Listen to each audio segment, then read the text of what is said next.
Caros irmãos e irmãs em Cristo Jesus, neste 19º domingo do tempo comum, nós recebemos a palavra de Deus que nos interpela por este mandato rigoroso do Senhor. Quantas vezes temos ouvido em nossos tempos de um Senhor que é apenas misericórdia?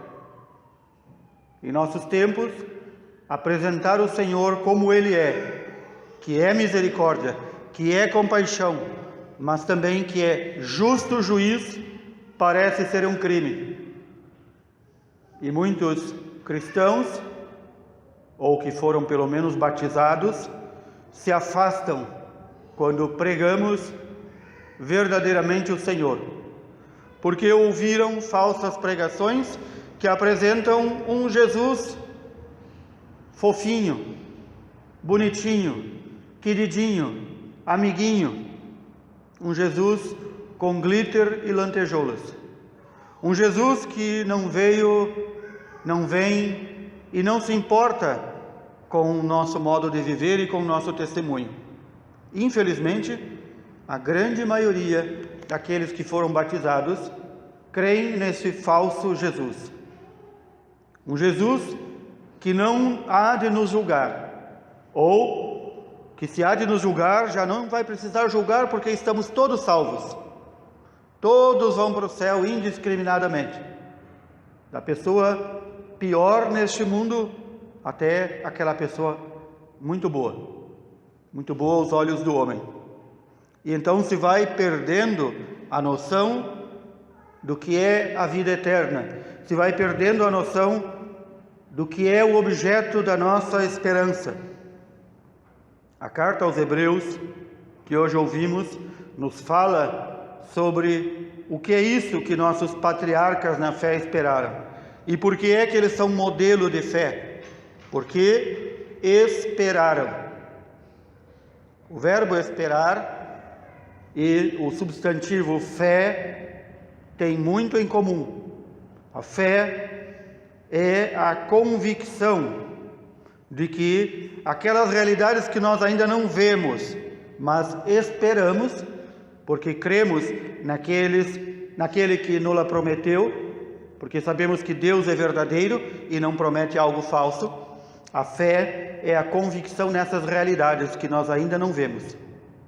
E por causa disto que esperamos um dia receber a vida eterna, por causa disto nós passamos a agir e deixar que o Espírito Santo haja em nós para agirmos de modo digno, de modo de herdeiros.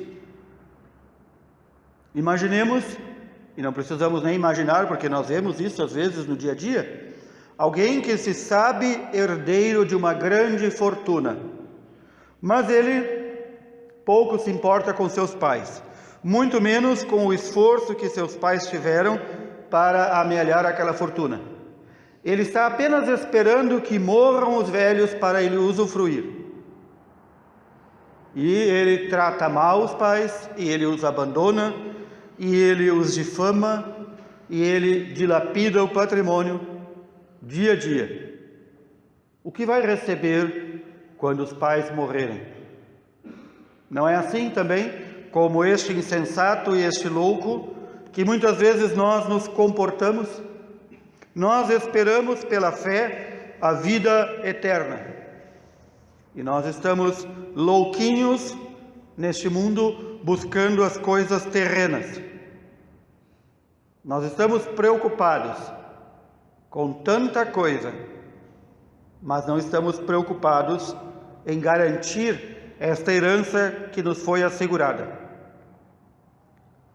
Aqueles nossos patriarcas, e dizemos também as matriarcas da fé, como Sara, como Raquel e tantas santas mulheres do Antigo Testamento, elas esperaram e eles esperaram no Senhor.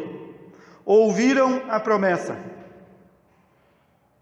A carta aos Hebreus recorda que Moisés viu a Terra Santa e não pôde entrar.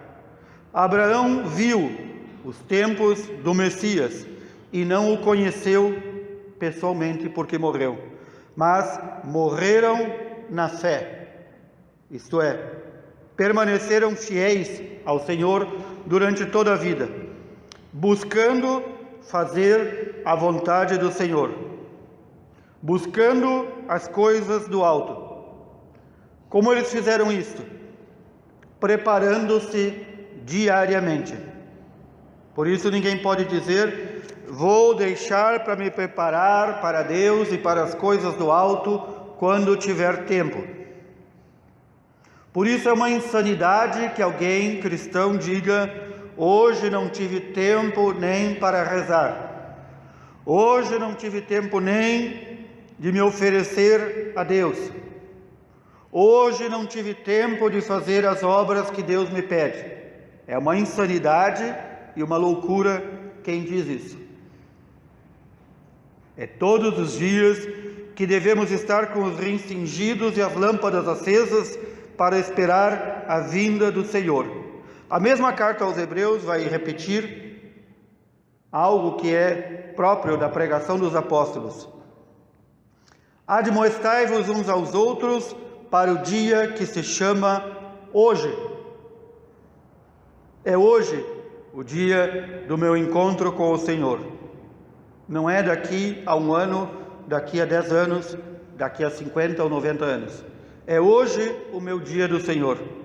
É hoje que o Senhor vai bater a minha porta. E eu devo estar pronto para recebê-lo e servi-lo. E então, o Senhor diz que felizes os empregados. Nós somos os empregados, não nos esqueçamos disso.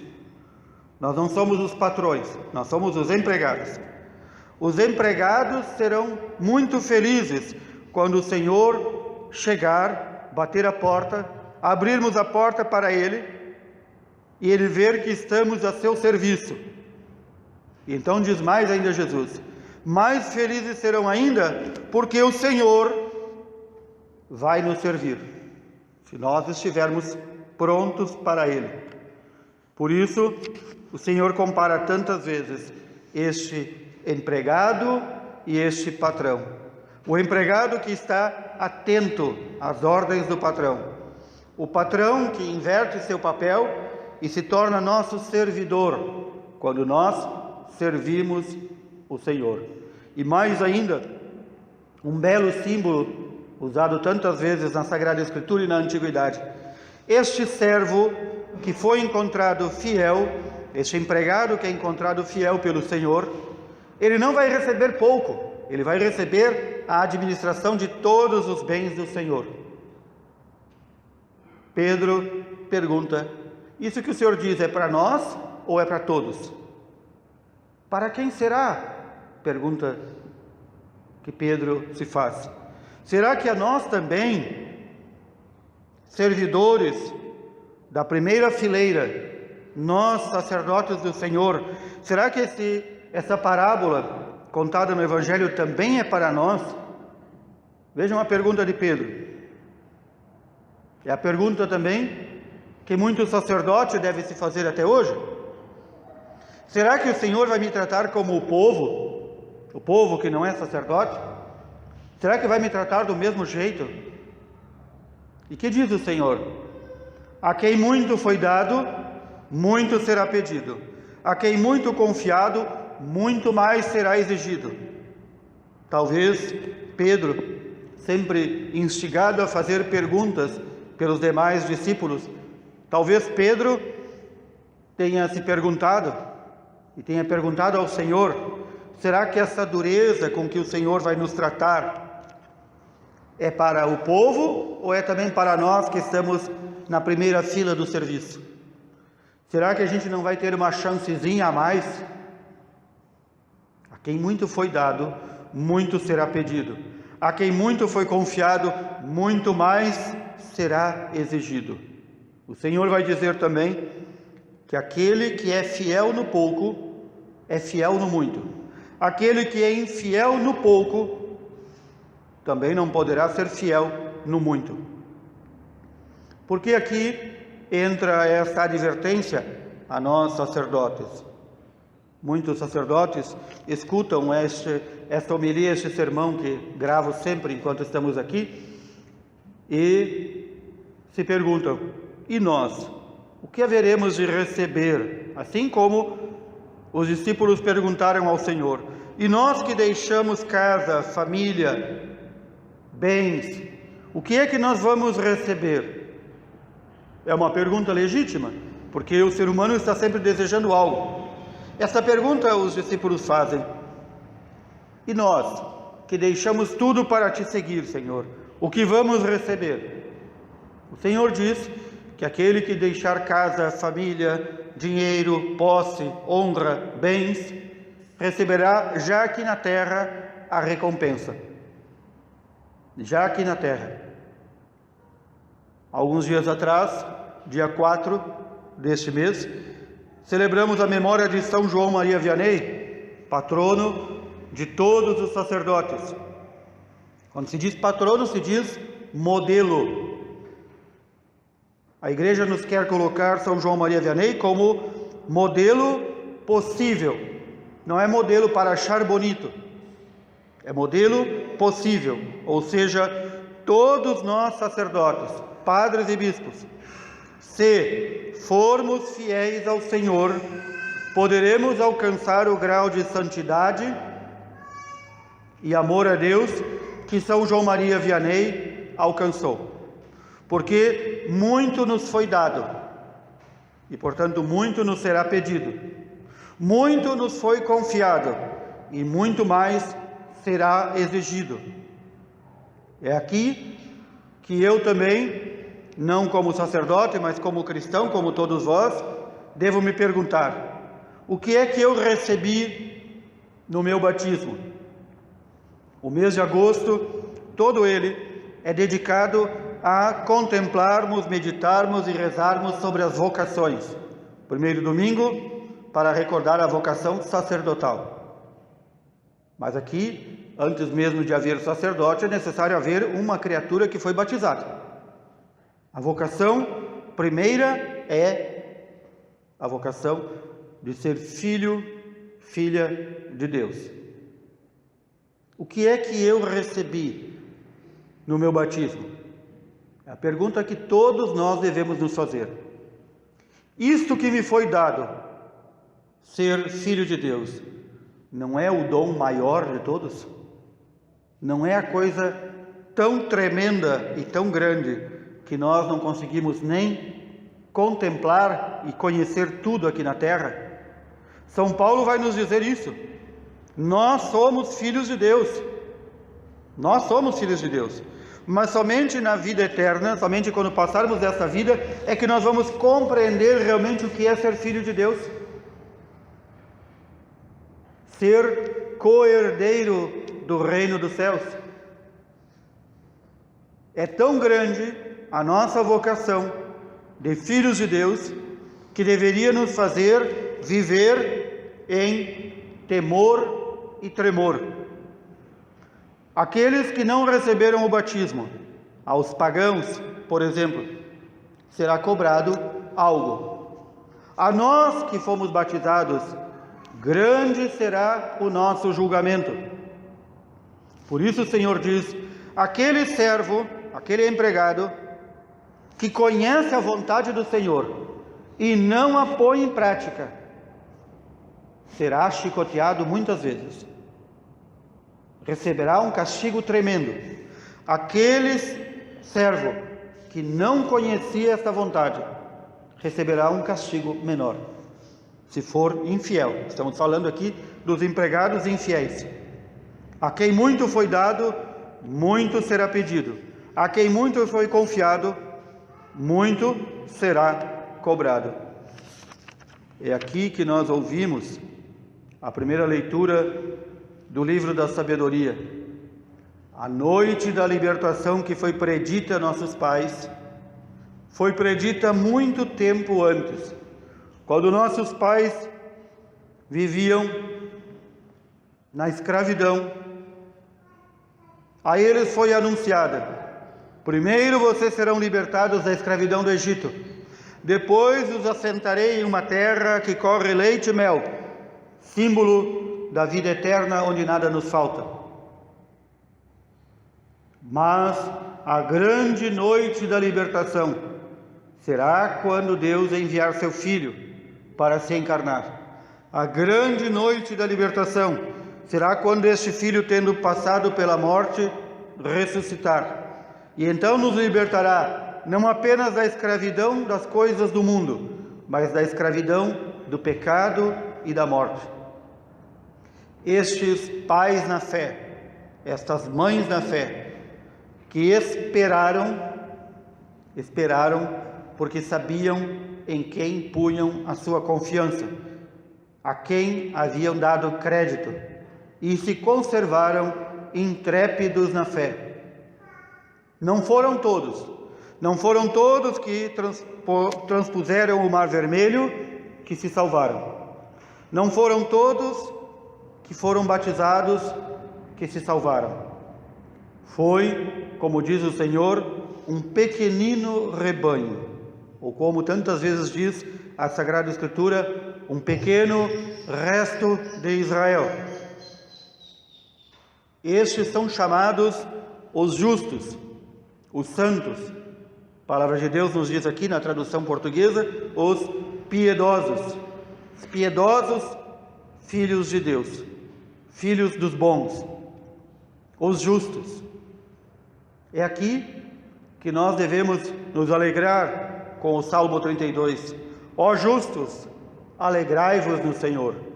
Alegrai-vos no Senhor, porque o Senhor nos escolheu como sua herança. Alegrai-vos no Senhor, porque o Senhor pousa os olhos, isto é, protege aqueles que confiam nele, aqueles que o temem, e ele está pronto para libertá-los da morte. Quando há um justo, um santo entre nós devemos render graças a Deus, porque são eles que sustentam o mundo com a sua oração. E nós todos fomos chamados à santidade.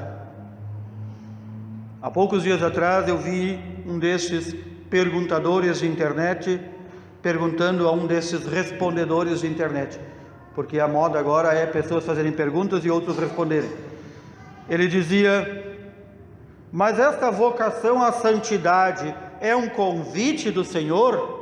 E o respondedor lá do alto da sua ignorância dizia: é um convite do Senhor.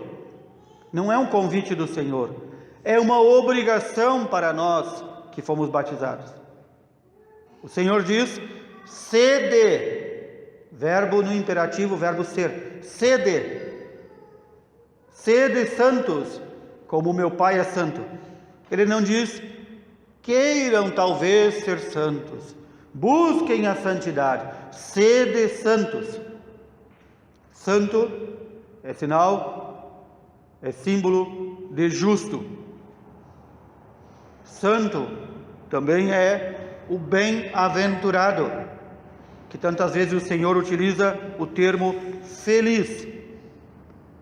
Voltemos ao Evangelho. Feliz, bem-aventurado, santo, justo, aquele servo que o Senhor encontrar pronto quando ele vier. Quando virá o Senhor? Há 2000 anos, pelo menos, nós anunciamos que o Senhor vai voltar. Admoestai-vos sobre o dia que se chama hoje. É o que nos diz a carta aos Hebreus. É hoje que o Senhor vai voltar. Por isso o Senhor diz: não creiam quando alguém disser: o Senhor está aqui, o Senhor está ali, o Senhor chegou a colar. Ele vai chegar como ele mesmo disse que iria chegar, como um ladrão. Ladrão não avisa. Imagine o ladrão passar na tua casa e dizer: que horas tu não vai estar em casa porque eu vou chegar aí para roubar. Isso seria uma loucura. O Senhor não vai nos dar tempo para nos prepararmos para a sua vinda. O Senhor não vai dizer assim: José, Maria, te prepara que daqui a 5 dias tu vai morrer e vai comparecer diante de mim. O Senhor não faz isso. É no hoje que eu devo estar à porta, em pé, rins cingidos, lâmpada acesa, esperando o meu Senhor. É hoje que o Senhor quer me encontrar, disponível para Ele. Ficai certos, aqueles servos que forem encontrados, acordados, atentos, disponíveis para o Senhor, aqui vai se inverter os papéis. O próprio Senhor vai cingir-se, vai nos fazer sentar à sua mesa e vai nos servir. Símbolo belíssimo da vida eterna. Aqueles servos que forem encontrados prontos, disponíveis, o Senhor vai lhes dar a vida eterna, onde há fartura, onde há a felicidade eterna. Que nenhum de nós faça como o mau servo, o mau empregado, que diz: o Senhor está demorando. O Senhor disse que viria, até agora não chegou. Vou viver a minha vida como eu quero, vou comer, vou beber, vou fazer arruaça, porque o Senhor prometeu e nunca vem. Que nós não tenhamos a desgraça de sermos encontrados assim. Recordemos em nossas orações de todos os sacerdotes nesse dia. Recordemos de rezar, não só por este indigno padre, mas também pelo nosso bispo, pelo Santo Padre, pelos demais padres e bispos.